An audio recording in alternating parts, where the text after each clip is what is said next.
It's my hometown, it's a city I miss. I miss the guys we went to school together. Remember Josette, a very amazing woman. There was Clarice Caneza. The work I did for them, all those things. It was really an amazing journey, and forever will I. Much love. Those Fridays from work, going to the karaoke, peace and love. Towards, we I also saw a video of you asking a question at the European Commission. What was going through your mind at that moment? I need really to make sure I make my voice heard there. I represent my country because whatever we do, wherever we are, and whenever, we represent our country. Do this in practice in full compliance with fundamental rights, of course. Love you all, and I love my country. May God keep you away from anything that would disturb your peace. How is the weather in Germany today, Pete? Or does it remind you of home in any way? Thank you for the question, but I have to tell you that the weather is really very bad here. It's really very cold. It's winter time, and thank God it's coming to an end, and this is really something I've never got used to since I came here in Germany. And I have to say it's really bad, so you cannot go out with friends, and outdoors is really very, very cold. It's very chilly, and it makes me miss my home, my hometown. I mean, Burundi, it has really a very nice weather, especially, the economic capital, Bujumbura. It's kind of hot almost every day, even when it rains.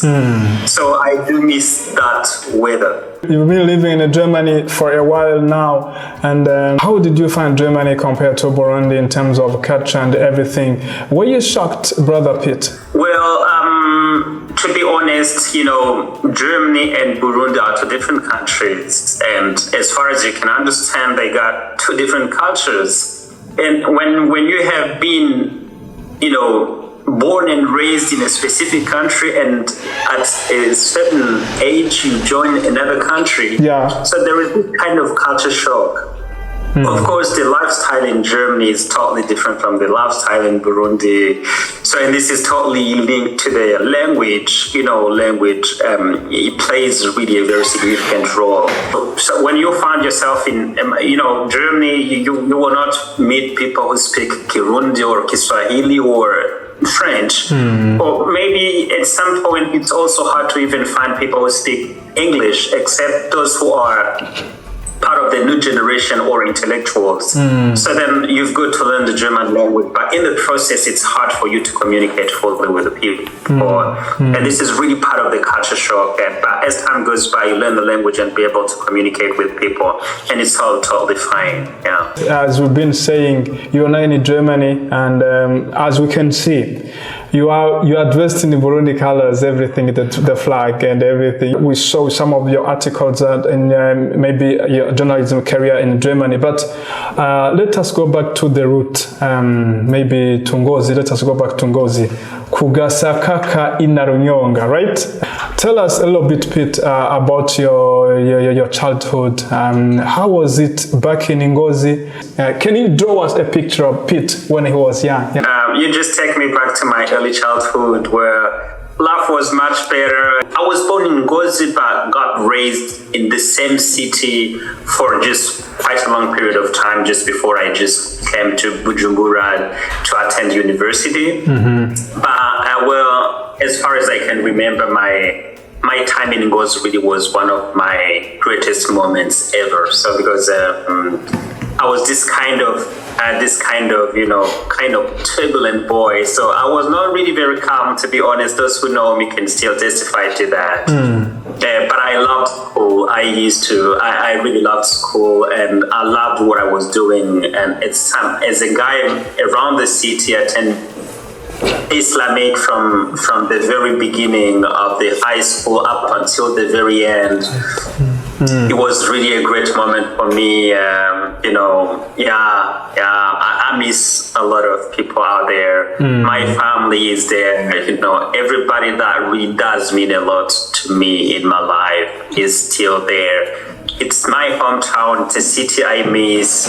I miss the guys who went to school together there. So, I miss, this kind of togetherness, this kind of feeling with family, friends. I mean, old school friends, those who grew up together, climbing hills and trees together, all the stuff. I do miss them. Can you tell us a little bit, Pete, your background or your passion for English?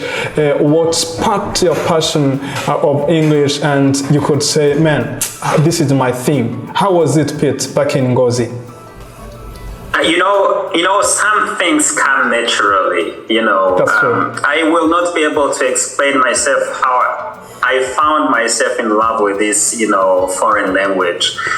But what I can tell is that back in school, back in the day, I used to be a very smart student when it comes to, English language performance, fluency. So I remember when I was still at school, at high school, at Lycée Islamique. So that's in Ngozi City. My teachers, all my teachers, my English teachers used to be really very much proud of me because,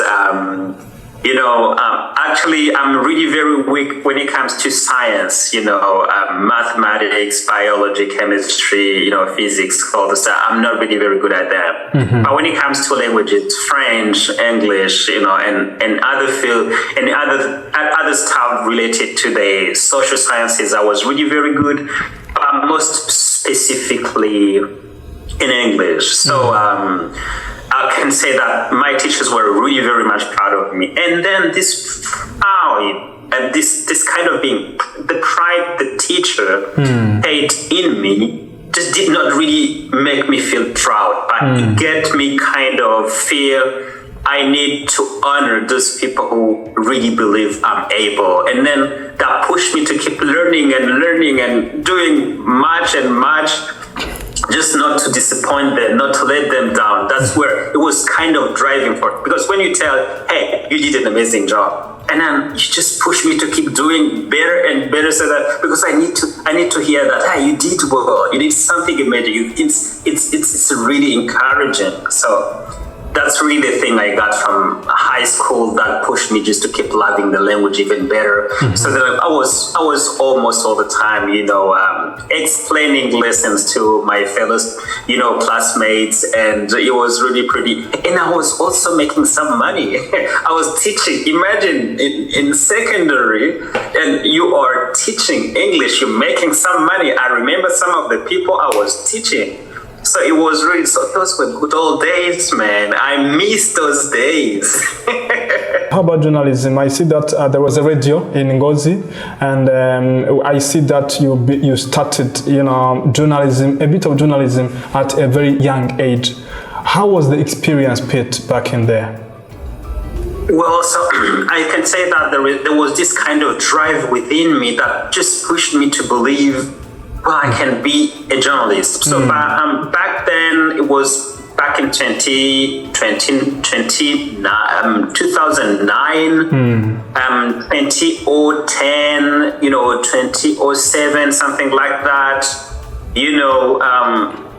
There was a branch of the African radio, the African Public Radio, RPA, so which was operating in Ngozi together with the Umucho FM. So when we were still at high school, because I felt that passion to become a journalist, so I was lucky to be connected, to be around the people who were already journalists. I remember some of the guys like Baloyi, so some will know him, some will know a certain Kente who is now in Canada, so they used to invite me to take part in Agasozo Kugasoko. So it was a program just designed just to entertain people, it was about entertainment, music and stuff like that. So then I was invited. So for the first time I got invited, I felt, oh my God, I said, this is a turning point. I'm not going back, so I'm going to become a journalist. So that's where my journey started. So that was in Ngozi.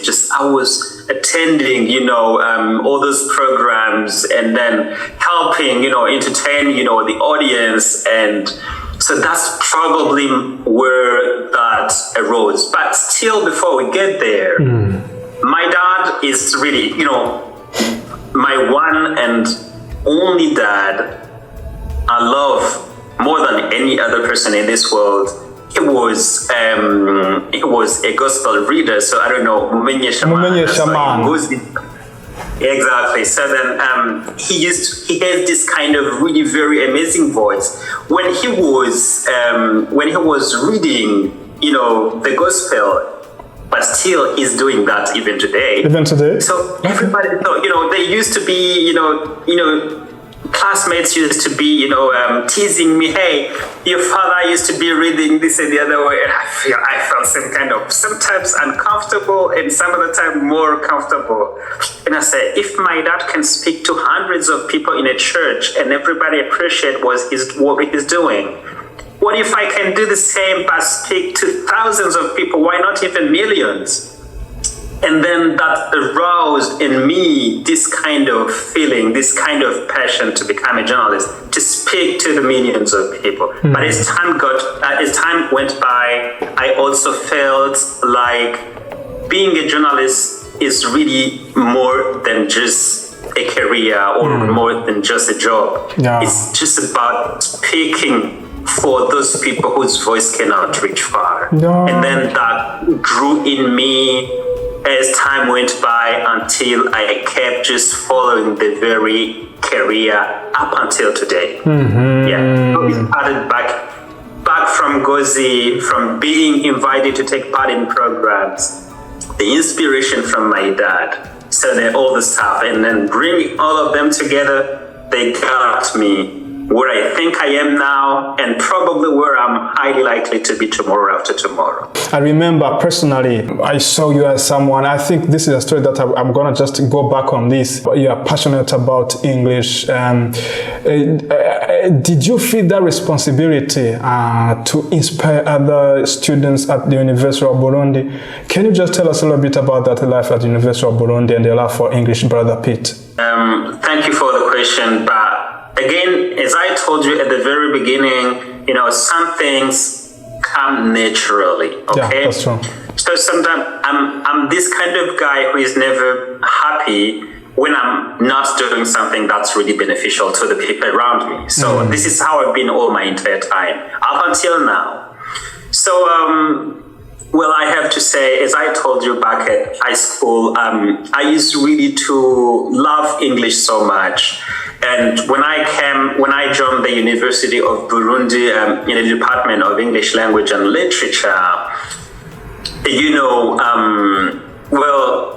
it was really a perfect moment for me just to put in practice all the things I got from secondary school and all I was learning at the university, and try to share the knowledge with the people I believe did not get the chance I got, did not get the motivation I had. Okay? And then from that time, I started attending English clubs. Okay? From the south, Musaga, so I attended the Development of English Club, DELB in Burundi. And from the north, I attended CEC, in Chibitoke English Club. From the center, I used to attend the CELAB staff, almost everybody in the city knew me. So I think the guys who will be following this podcast will testify to that. And you're reading them. Yeah. Well, some people used to call me Mr. Oxford. And this is something very interesting, including native speakers from Canada. So whenever they come to visit Burundi, the Sandios team. Yeah, exactly. Because it's like when I go just and present like a vocabulary, and then they said, according to the Oxford Dictionary 8th edition. So I had to give, this kind of reference. Yes. So which means it's really another good moment I will never forget in my life. And also another interesting story that not many people really know, except those I was, sharing a room with, is that I used to sleep with Oxford Dictionary. Oxford Dictionary. I sleep and Oxford is just right close, okay? That means when I'm sleeping and I remember that there is a word whose meaning has escaped me, then I immediately wake up and check in the Oxford Dictionary. So this is the thing that the guys I really started with still remember from me, you know. So it was all about love of the language. When you look at these pictures, Pete, I think there are some of the people that can still remember some of the names here.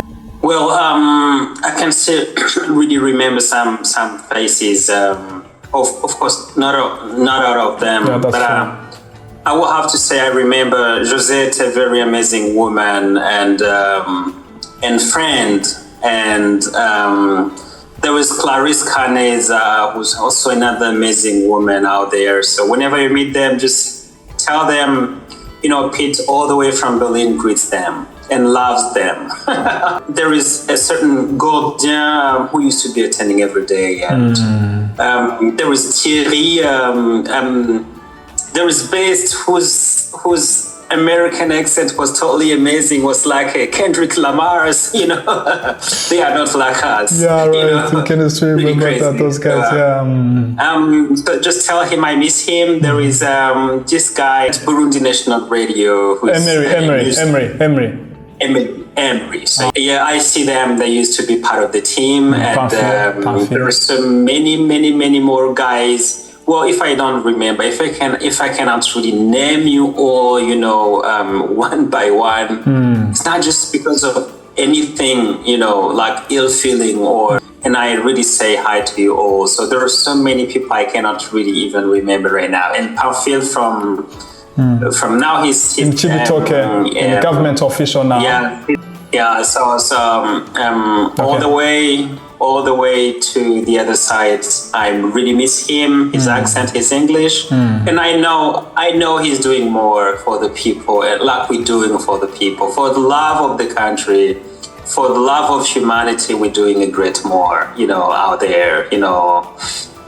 And it should really be something we should be really proud of. But in addition to that, I also need to extend my gratitude to the people who took my hand and said, I remember some will call him, you know, Desiree Habonimana, but I call him Bob, and I call him my brother. And he is the driving force behind each and every trip I've been making. Tell us about the first time you were invited to the English program on Burundi National Radio and TV.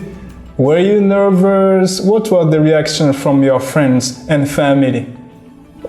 Well, I have to say I was really nervous because, you know, it's my first time just to be on air, to be on record. So you see, then I used to tell my roommates and classmates, hey guys, I'm going to attend a program at Burundi National Radio, so just be listening and just tell me what you have heard. You know, this is what And then, you know, I also just take this time just to also thank the guys who really saw this kind of shining star in me.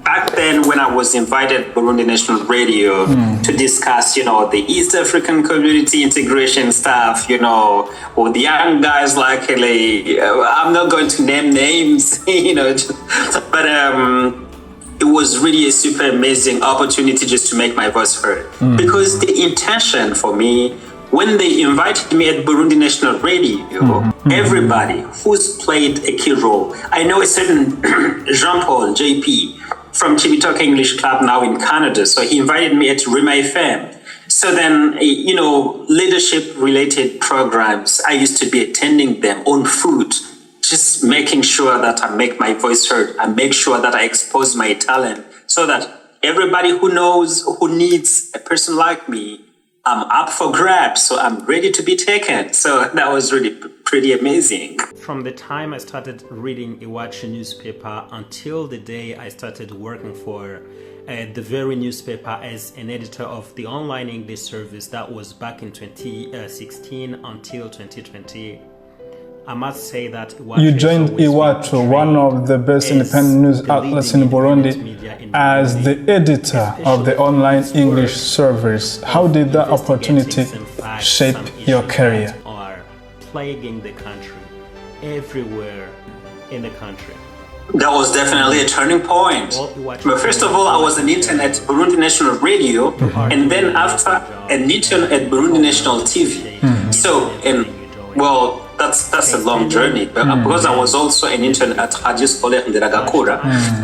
So then after I went to sit for a test, and then they selected me. And immediately after the training outside of Burundi, I was made an editor. Imagine being made an editor without any specific journalistic background or experience. So that showed the level of trust that people had in me, you see? And then I owned it. I made it my own, and then I became an editor. So you see, so that it was really super amazing. Iwachu opened many more doors for me, and forever I'll be grateful. I refer to Iwachu as my first family when it comes to journalistic profession, and I'm really very much grateful. The training I got from them, the time we spent together, the work I did for them, you know, all those things. It was really an amazing journey, and forever will I. Much love.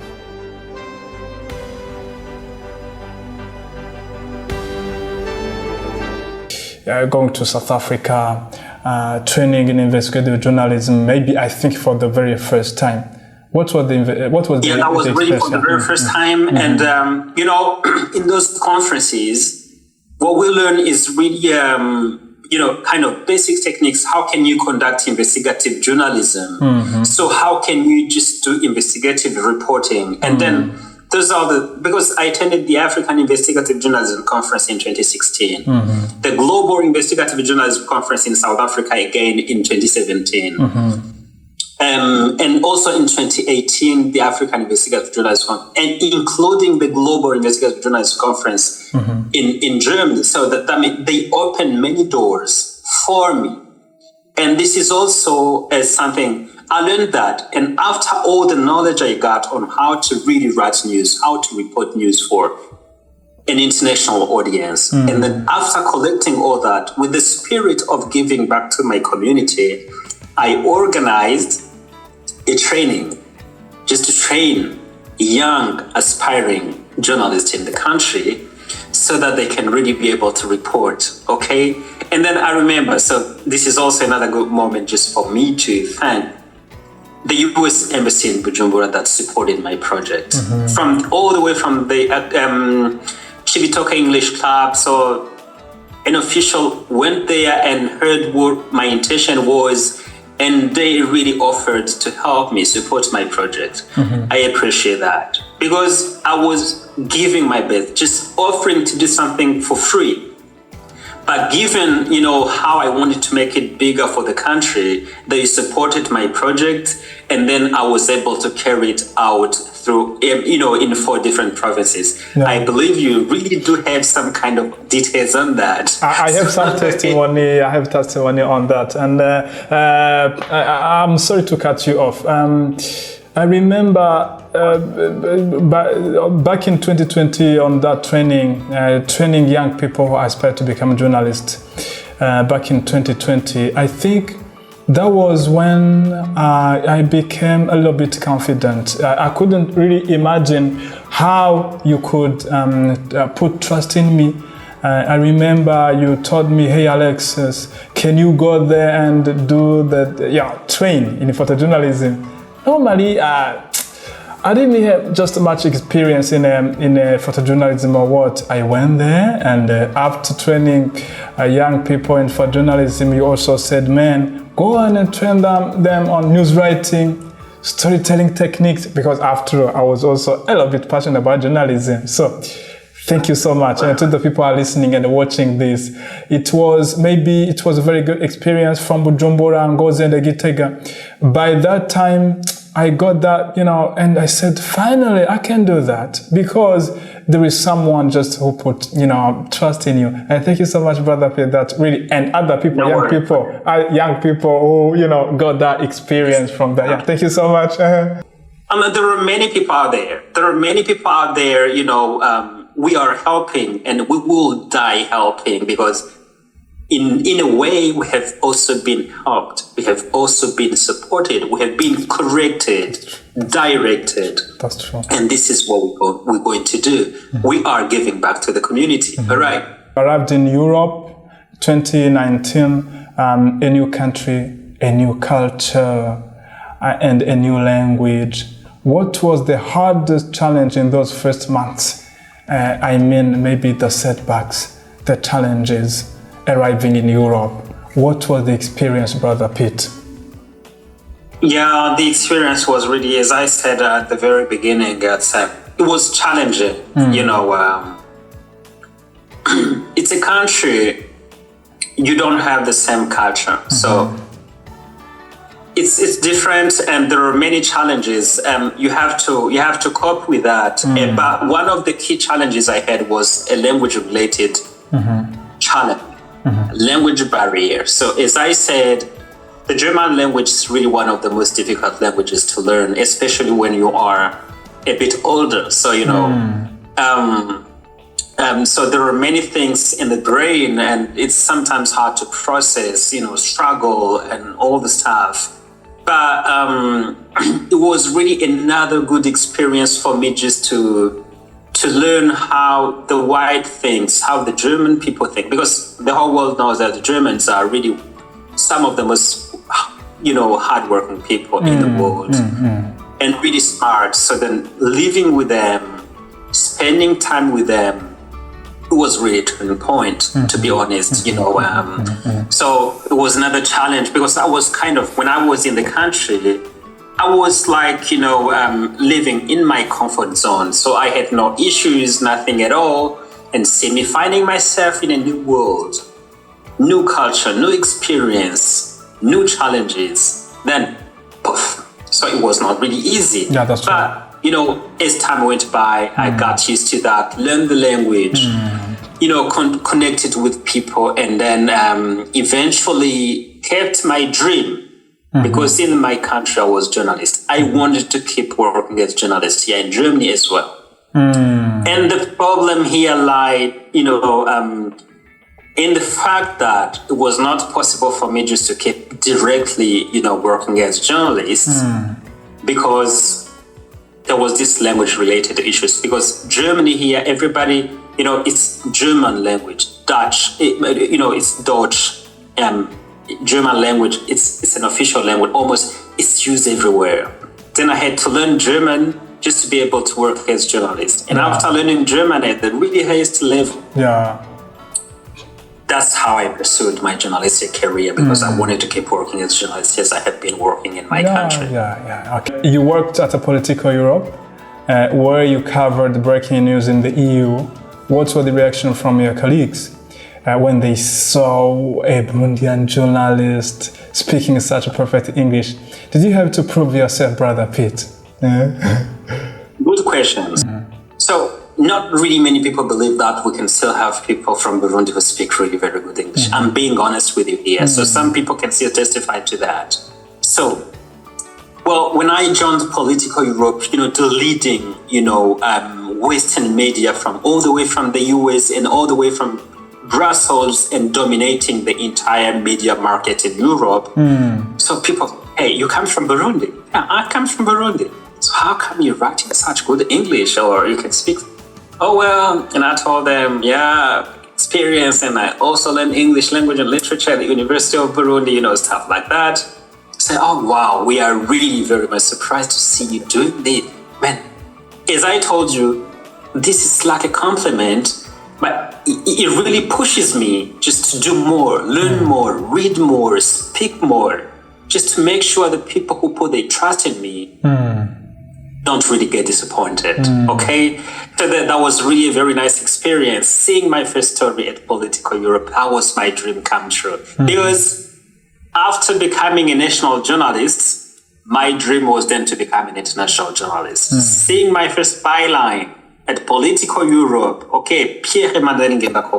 I said, oh my God, even if I die today, I have already went down in history. It was really totally amazing. Borders with Russia, and afterwards we also saw Estonia, a video of you asking a question at the European Commission.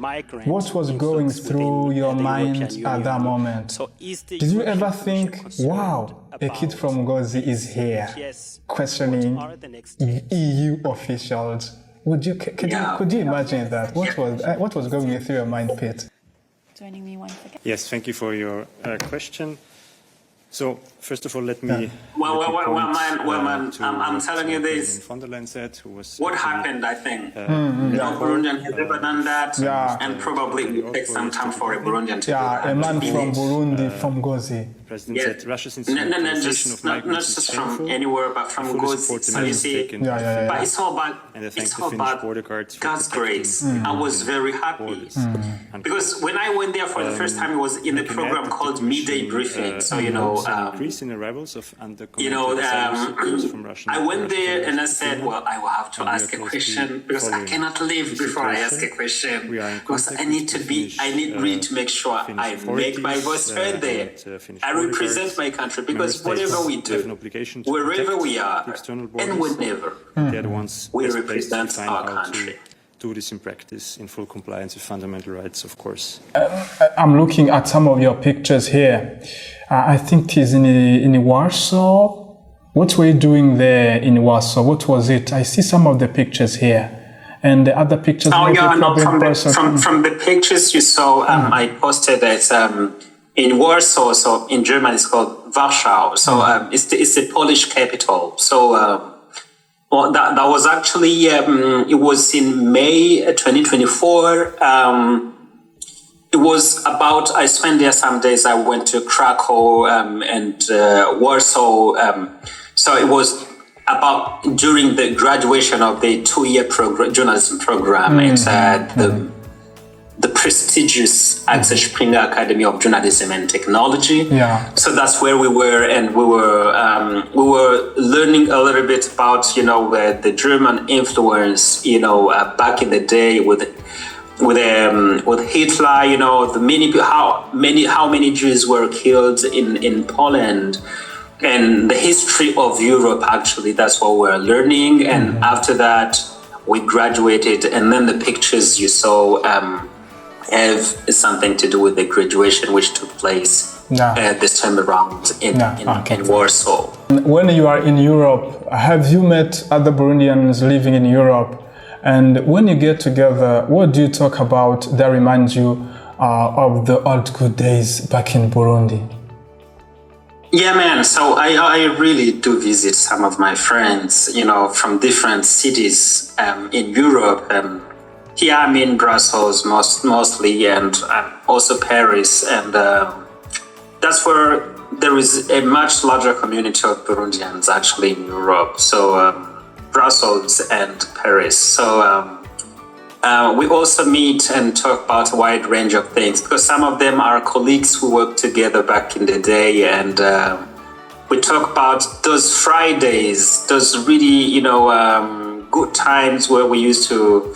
From work, going to the karaoke, Peace and Love, or going to other places, enjoy some live music after a week of really hard work. And we reminisce on those times, and so we sometimes say, oh, well, we wish we could be back there, I just also take this time to thank to see some of the guys I spent some good times with, especially Ildefonse. So many know him as Sugla. So he used to be going out with me on Fridays and enjoying some good music. On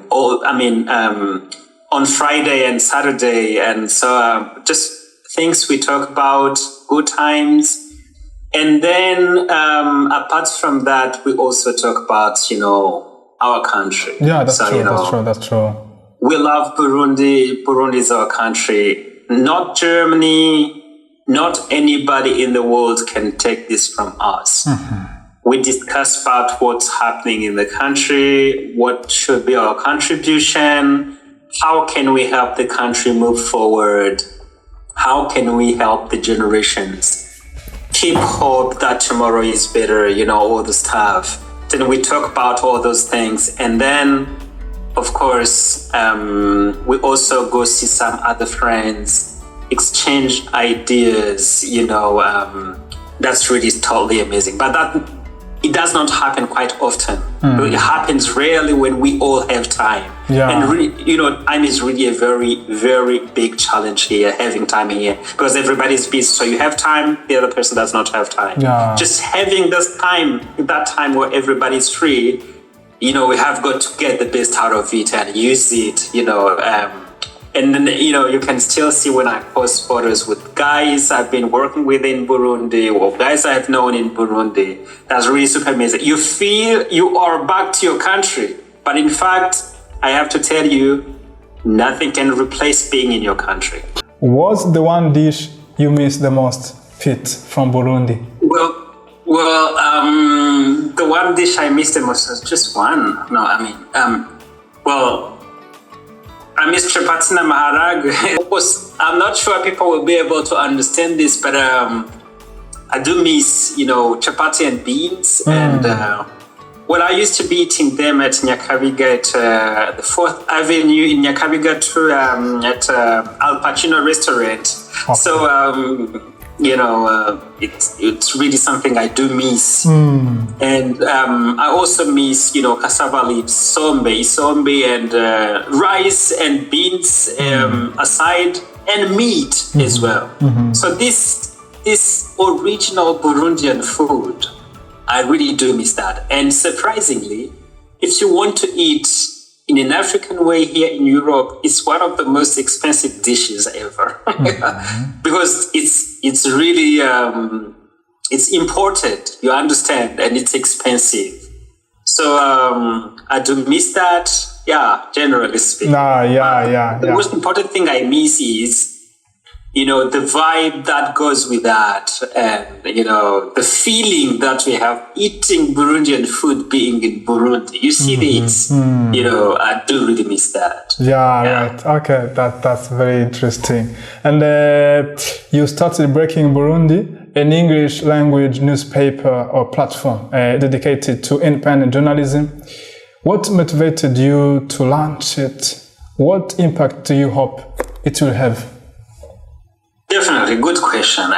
So as I told you, the only profession I know since my early, childhood up until today is journalism. So I want Breaking Burundi to be like a legacy. You see, something I leave behind, something that can inspire people. But there is something very special about Breaking Burundi. We tell Burundian stories in an international way. It's a platform that gives an opportunity to the young guys aspiring, to becoming journalists.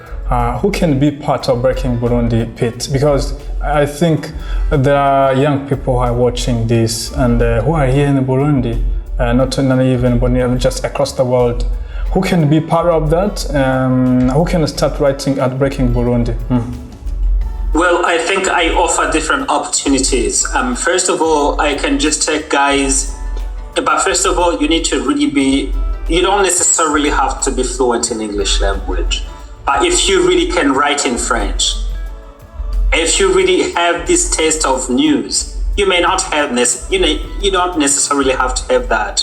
If you feel there is a fire burning in you like it used to be burning in me just to become a journalist, why not give it a shot? So there are contact details. You can just text us at Breaking Burundi. There are contact details. Okay, email. You can just send us an email. Just express your will, just to be part of Breaking Burundi, and we can discuss how we can help you just shape your career and just turn you into a very professional journalist, and we will try to see that. Just contact us. It's okay. But also for the people who would like to have the ideas, voices heard, Breaking Burundi also does offer a platform where people can write opinion articles on issues that really plague the country. I mean, ranging from politics, economy,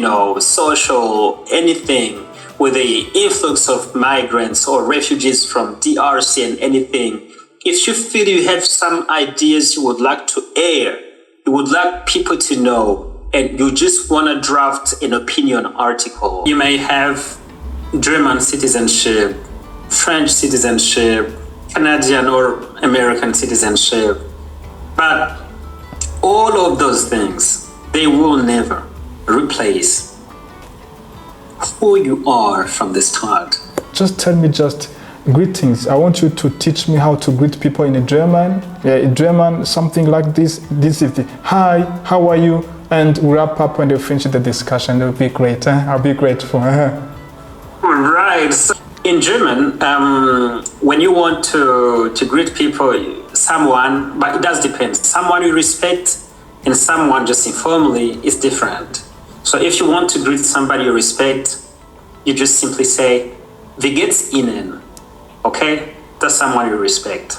Authority or your grandmother, father. Yeah. But someone like you, my peer, a friend, you can just say, "Wie geht's dir?" Or you can just simply say hi or hello. Okay? It has been a pleasure, Brother Peter, and I cannot wait to see you again back in Burundi. Appreciate it. I can't wait to see you again. All right. Thank you, Peter. I'm feeling again. Okay. Thank you, Peter. The only ones, all the people are dear to me, so they are all there. I miss my country. I miss my people. I miss everything, and I pray for my country every day. And so my heart, everything is there. So, I love you all, and I love my country. May God protect you all. May God keep you away from anything that would disturb your peace. I really love you. Ich liebe euch. So I just said that in German.